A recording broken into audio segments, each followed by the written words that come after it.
Gareth Story Planet. So you mentioned the You Choose series, which I think is absolutely phenomenal, and it's actually done really, really well.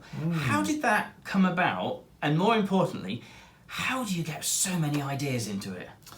Oh, well, it came about in a really nice way, and it goes back to my childhood again, because as well as the Market Square picture that we talked about earlier on is quite a detailed picture, but I moved on from that, inspired by the whole assembly business and having it pinned up on the wall. I for the next few years, I was drawing really, really detailed pictures, incredibly detailed, with every inch filled with little details. Wow. Kind of a bit like the Where's Wally books. Yes, you know? okay, Almost yes, I that do, kind of intensity. And I kept my drawings, and I was giving a talk to some authors and illustrators, and in the audience was Pippa Goodhart, who is the writer of the You Choose books. And Hi, Pippa. She saw on screen the picture of one of these very detailed pictures, and she wondered if I might like to have a go at doing a book with those kind of pictures in again, because my picture books have been getting more and more simple. And I thought, yeah, it'd be a good thing to do. So that's how You Choose began. And, It's amazing. Yeah. So how did you choose the subjects that you were going to do? Because there's a space one, a dreams one. Yeah, well, the first one was done quite a while before the other ones. Okay. And it was just when Pippa described her book to me, I thought, yeah, we both have exactly the same. We're both on the same wavelength, because she, as a child, had really adored going through catalogues.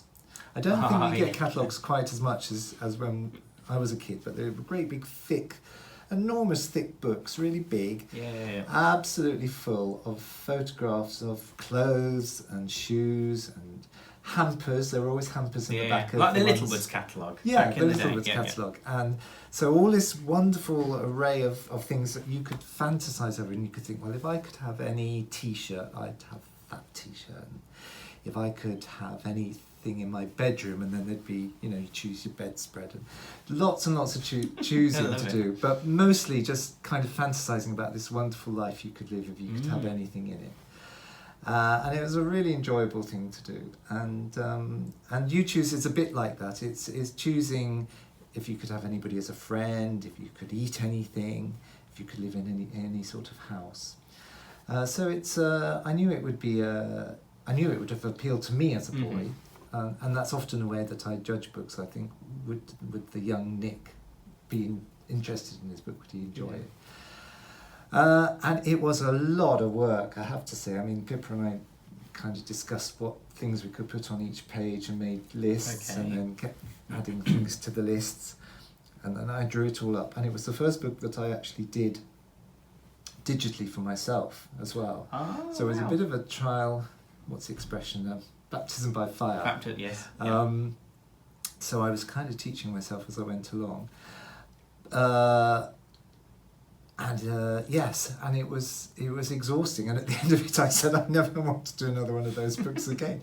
But roll on a few more. Yeah, roll on a few more years. And also in that time I'd been delighted to see how well You Choose had gone down, and how it struck a chord with so many people and so many children, and it has been used in lots and lots of different ways, in all sorts of ways that I don't think Pippa and I were imagining, but it's used by speech therapists, it's used by people working with children with various issues, it's used with adults to get conversations going. Because it's a book that you can't, if you're using it by yourself, then you don't have to talk, but if you're sharing it with somebody else, you cannot use it without having a conversation. Absolutely, So, and it's about using your imagination and creating things, because the stimulus is all there in front of you. Yeah, so it's a very proactive book. Yeah. And so, it's just wonderful how well it had been received. Has it gone international?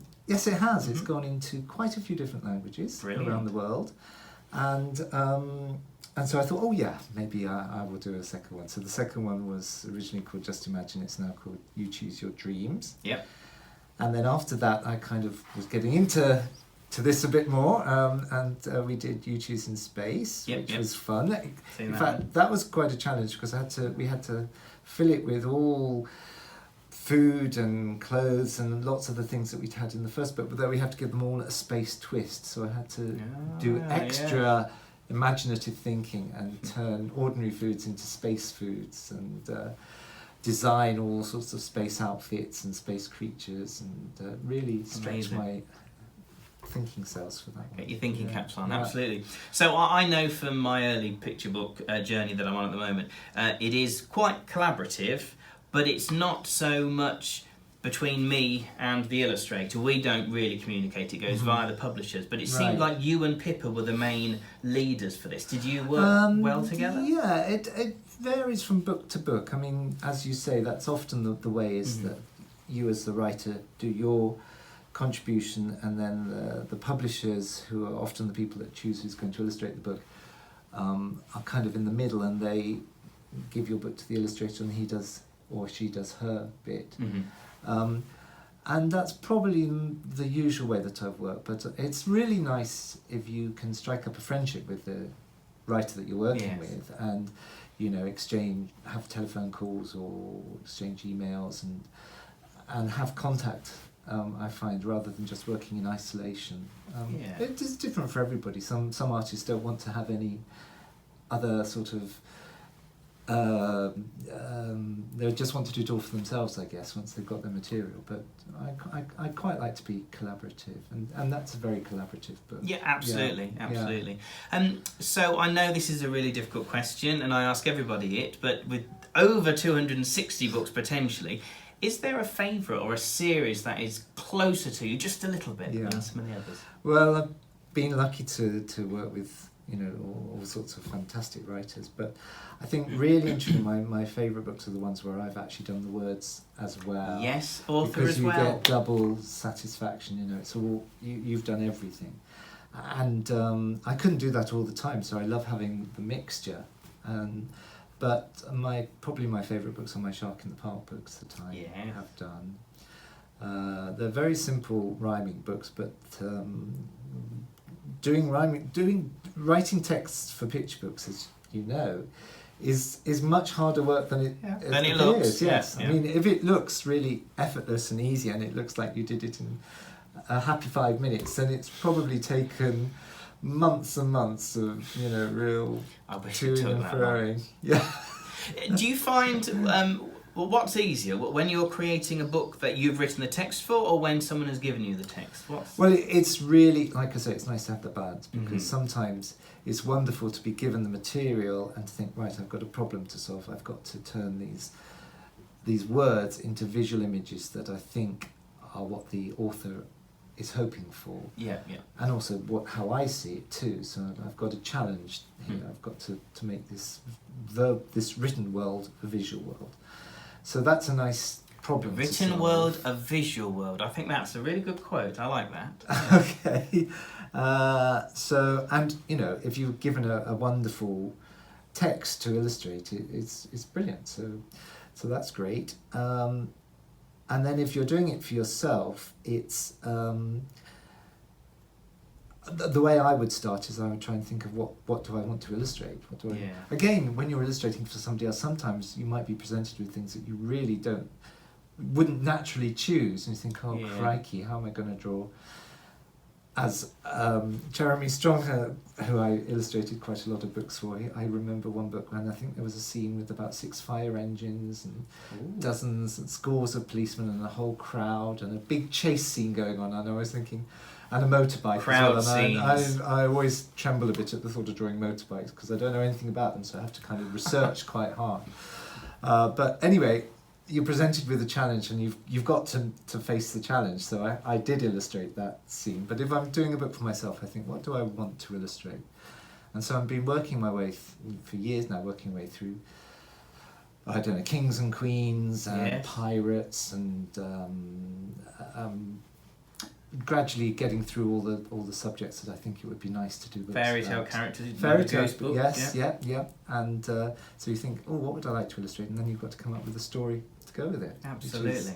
another kind of challenge. I'm hoping one day I would genuinely be honoured to work with you, and I'm hoping that the publishers would magically pair us together. Oh, well, yeah, that would be great, wouldn't it? The closest I'm getting at the moment is the fact we're both in the Puffin 80th anthology, which is coming out, I think, on May the 14th. Hopefully this video will be out before that, but Nick and I are both in it, so make sure you buy it for both of our work, actually, not just Nick's amazing talent. So there's just one last thing that I want to ask, and I'm sure you get asked this a lot. What one bit of advice would you give to someone who really wants to be an illustrator out there? Well, they're probably drawing lots and lots and lots and lots already, so, you know, that's what we all do. All the illustrators I know are obsessive drawers. I would give a few bits of advice. I would say finish your drawings. It's a really good discipline to do, and sometimes a bit of a challenge, but see if you can finish your artwork as much as possible. Draw from real life as well, which is something I didn't do when I was young. I didn't do it at school, but I did it when I went off to art college, and I learned that drawing from real life is just a brilliant way to increase your drawing skills, but also increase your the way that you look at the world around you, and pick up information, and just makes you more observant and fills your head with all sorts of ideas. There you go. Amazing. Yeah. Brilliant. Well, thank you so much for taking part in this interview. I've had an absolute blast, and it's always lovely to meet you.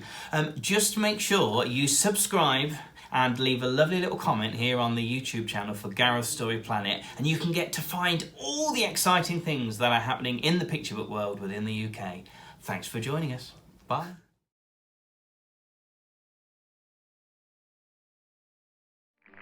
Bye-bye.